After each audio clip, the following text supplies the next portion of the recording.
Welcome back to our channel Soumya recipe corner.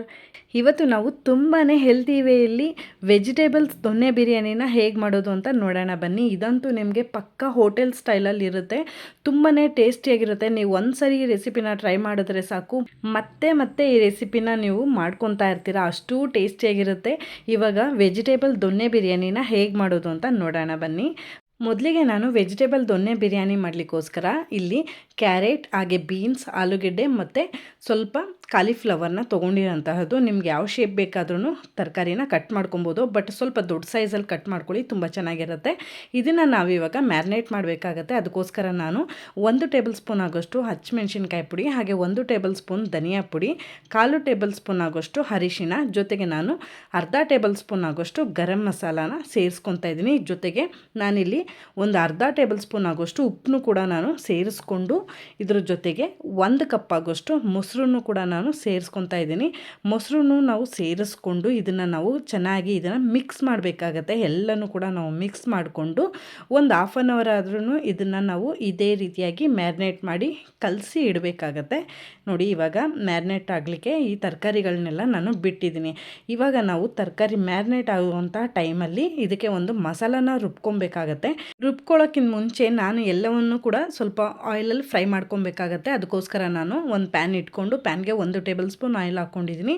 Oil ಬಿಸಿ ಆದಮೇಲೆ ನಾನು ಎಲ್ಲ ರೀತಿಯಾದಂಥ ಸ್ಪೈಸಸ್ಸು, ಜೊತೆಗೆ 1 ಗೆಡ್ಡೆ ಆಗೋಷ್ಟು ಬೆಳ್ಳುಳ್ಳಿ, 2 ಇಂಚಷ್ಟು ಶುಂಠಿ, ಹಾಗೆ 4 ಹಸಿಮೆಣ್ಸಿನ್ಕಾಯಿನ ಹಾಕ್ಕೊತಾ ಇದ್ದೀನಿ.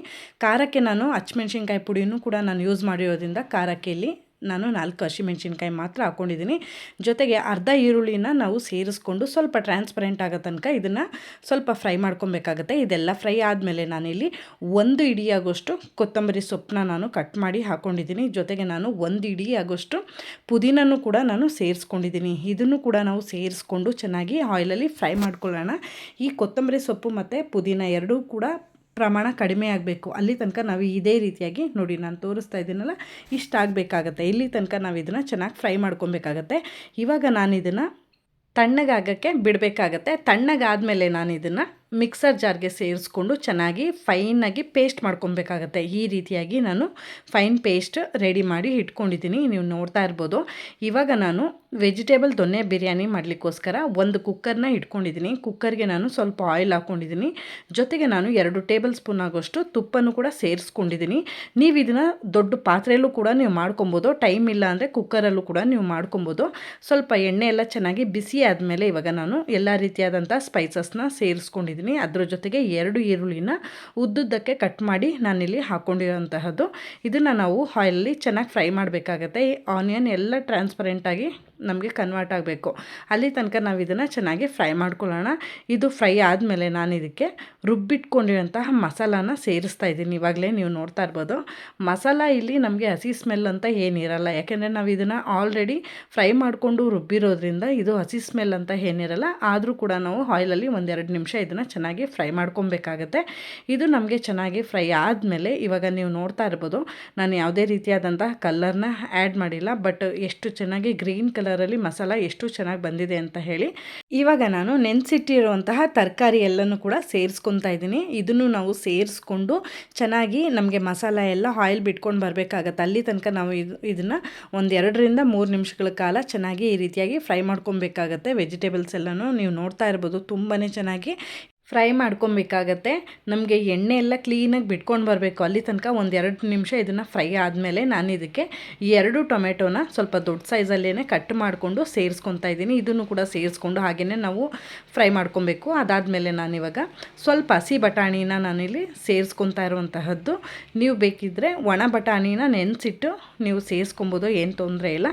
ಇವಾಗ ನಾನು ಇದನ್ನು ಚೆನ್ನಾಗಿ ಮಿಕ್ಸ್ ಮಾಡ್ಕೊಬೇಕಾಗತ್ತೆ. ಚೆನ್ನಾಗಿದು ಮಸಾಲ ಜೊತೆಯಲ್ಲಿ ತರಕಾರಿನ ನಾವು ಈ ರೀತಿ ಮಿಕ್ಸ್ ಮಾಡ್ಕೊಳ್ಳೋದ್ರಿಂದ ತರಕಾರಿನೂ ಕೂಡ ತುಂಬಾ ರುಚಿಯಾಗಿ ಬರುತ್ತೆ. ಅದಕ್ಕೋಸ್ಕರ ನಾವು ಇದನ್ನು 1-2 ನಿಮಿಷ ಈ ರೀತಿಯಾಗಿ ಫ್ರೈ ಮಾಡ್ಕೊಬೇಕಾಗತ್ತೆ. ಇವಾಗ ಎಣ್ಣೆ ಎಲ್ಲ ಬಿಟ್ಕೊಂಡು ಬರೋಂತಹ ಟೈಮಲ್ಲಿ ನಾನು ಇದಕ್ಕೆ 1 ಲೋಟ ಅಕ್ಕಿನ ನಾನಿವತ್ತು ಮಾಡಿ ತೋರಿಸ್ತಾ ಇರುವಂತಹದ್ದು. ನಾನು ಇದಕ್ಕೆ 1 ಲೋಟ ಅಕ್ಕಿನ ಇವಾಗ ಚೆನ್ನಾಗಿ ವಾಶ್ ಮಾಡಿ ಸೇರಿಸ್ತಾ ಇದ್ದೀನಿ. ಈ ಅಕ್ಕಿನ ನಾವು ನೆನೆಸಿಡಬೇಕು ಅಂತ ಏನು ಅವಶ್ಯಕತೆ ಇಲ್ಲ, ಜಸ್ಟ್ ನಾವು ವಾಶ್ ಮಾಡಿ ಇದನ್ನು ನಾವು ಸೇರಿಸ್ಕೊಂಡ್ರೂ ಸಾಕಾಗುತ್ತೆ. ಇದಕ್ಕೆ ನೀವು ಬೇಕಿದ್ದರೆ ಬಾಸುಮತಿ ರೈಸ್ನೂ ಯೂಸ್ ಮಾಡ್ಬೋದು, ಹಾಗೆ ಜೀರಾ ರೈಸ್ನೂ ಕೂಡ ನೀವು ಯೂಸ್ ಮಾಡ್ಬೋದು, ತುಂಬಾ ಚೆನ್ನಾಗಿ ಬರುತ್ತೆ.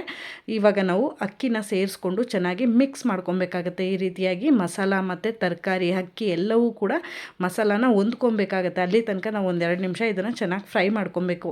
ನೀವು ನೋಡ್ತಾ ಇರ್ಬೋದು ಎಷ್ಟು ಚೆನ್ನಾಗಿ ಬರ್ತಾಯಿದೆ ಅಂತ ಹೇಳಿ. ಕಲರ್ ಎಲ್ಲ ತುಂಬಾ ಚೆನ್ನಾಗಿರುತ್ತೆ. ನೀವು ಕೂಡ ಮನೇಲಿ ಒಂದ್ಸರಿ ಟ್ರೈ ಮಾಡಿ. ನಾರ್ಮಲ್ ಪಲಾವ್ ಮಾಡೋದಕ್ಕಿಂತನೂ ಟೇಸ್ಟು ತುಂಬಾ ಚೆನ್ನಾಗಿ ಬರುತ್ತೆ. ಇದಕ್ಕೆ ನಾನಿವಾಗ 2 ಲೋಟ ನೀರನ್ನ ಸೇರಿಸ್ಕೊತಾ ಇದ್ದೀನಿ. 1 ಲೋಟ ಅಕ್ಕಿಗೆ ನೀವು 2 ಲೋಟ ನೀರನ್ನ ಬಳಸ್ಕೊಂಡ್ರೆ ಸಾಕಾಗತ್ತೆ. ಇವಾಗ ಸೇರಿಸ್ಕೊಂಡು ಚೆನ್ನಾಗಿ ಇದನ್ನು ಮಿಕ್ಸ್ ಮಾಡ್ಕೊಳ್ಳೋಣ. ಮಿಕ್ಸ್ ಮಾಡಿಕೊಂಡು ನಾನು ಇದಕ್ಕೆ ಸ್ವಲ್ಪ ಉಪ್ಪನ್ನ ಸೇರಿಸ್ತಾ ಇರುವಂತಹದ್ದು. ನೆನ್ಪಿಟ್ಕೊಳ್ಳಿ, ನಾವು ತರಕಾರಿನ ಮ್ಯಾರಿನೇಟ್ ಮಾಡಬೇಕಾದ್ರೂ ಕೂಡ ನಾವು ಉಪ್ಪನ್ನ ನಾವು ಸೇರಿಸಿದ್ದೀವಿ. ಹಾಗಾಗಿ ಇವಾಗ ನೀವು ಹಾಕಬೇಕಾದ್ರೆ ಸ್ವಲ್ಪ ನೋಡಿಕೊಂಡು ಬಳಸ್ಕೊಳ್ಳಿ. ಚೆನ್ನಾಗಿದು ಮಿಕ್ಸ್ ಮಾಡಿಕೊಂಡು ನಾವಿವಾಗ ಇದು ಸಣ್ಣ ಕುದಿ ಬರೋ ತನಕ ವೆಯ್ಟ್ ಮಾಡಿ. ಸಣ್ಣ ಕುದಿ ಬಂದ ಮೇಲೆ ನಾನು ಇದಕ್ಕೆ ಕುಕ್ಕರ್ ಲಿಡ್ನ ಕ್ಲೋಸ್ ಮಾಡಿ ಇದನ್ನು 2 ವಿಷಲ್ ಬಿಟ್ಕೊಂಡ್ರೆ ನಮಗೆ ಸೂಪರಾಗಿರುವಂತಹ ವೆಜಿಟೇಬಲ್ ದೊನ್ನೆ ಬಿರಿಯಾನಿ ರೆಡಿಯಾಗಿರುತ್ತೆ. ತುಂಬಾ ಚೆನ್ನಾಗಿ ಬರುತ್ತೆ. ನೀವೂ ಕೂಡ ಇದನ್ನು ಒಂದ್ಸರಿ ಟ್ರೈ ಮಾಡಿ. ಇದಂತೂ ನಿಮಗೆ ಹೋಟೆಲ್ಗಳಲ್ಲಿ ಸಿಗುವಂತಹ ದೊನ್ನೆ ಬಿರಿಯಾನಿ ಟೇಸ್ಟೇ ಸೇಮ್ ಟು ಸೇಮ್ ಇರುತ್ತೆ.